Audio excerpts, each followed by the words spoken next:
एक बार की बात है, हमेशा की तरह राजू और रानी अपनी बकरी को लेकर जंगल में गए होते और आपस में बैठकर बातें कर रहे होते। रानी, हमारी बकरी हमारे गांव के सबसे फुर्तीली बकरी है।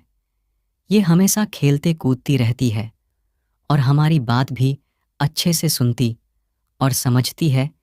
ये हम दोनों से इतना प्यार करती है कि इसके पास से अगर हट जाओ तो बेचैन होकर हमें खोजने लगती है। और ये हमारी आवाज हल्का सा भी कहीं सुन ले तो ये कहीं भी हो भागे, हमारे पास चली आती है। कितनी प्यारी है ना हमारी बकरी।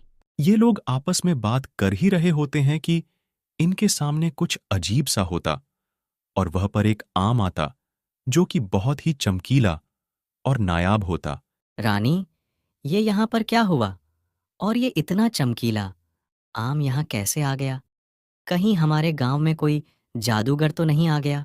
राजू, ये आम देखो ना, कितना मीठा और स्वादिष्ट लग रहा है।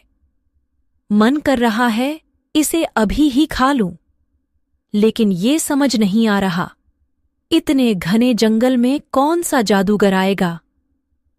बात कुछ और ही है राजू। रानी, इस आम का इस सुनसान जंगल में ऐसे आना कुछ समझ नहीं आ रहा। इसमें जरूर कुछ बात है।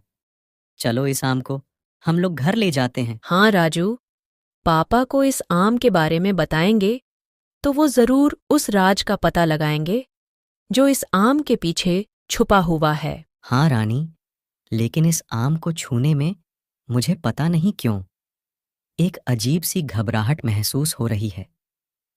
ऐसा लग रहा है जिसे यहाँ कोई आत्मा का साया हो। नहीं राजू, ऐसा कुछ नहीं होता।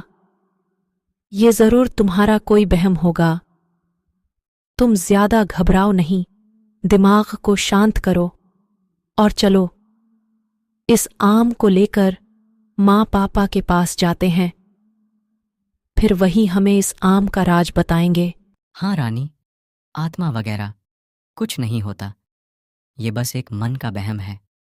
चलो ज्यादा समय बर्बाद किए बिना इसे लेकर घर चलते हैं। उसके बाद जैसे ही राजू इस आम को छूता, उसे जोर से एक करंट लगती और देखते ही देखते राजू बहुत ही बड्डा होने लगता, जिसे जैसे ही रानी देखती ये पूरा घबरा जाती और बोलती, राजू, ये तुम्हें क्या हो गया?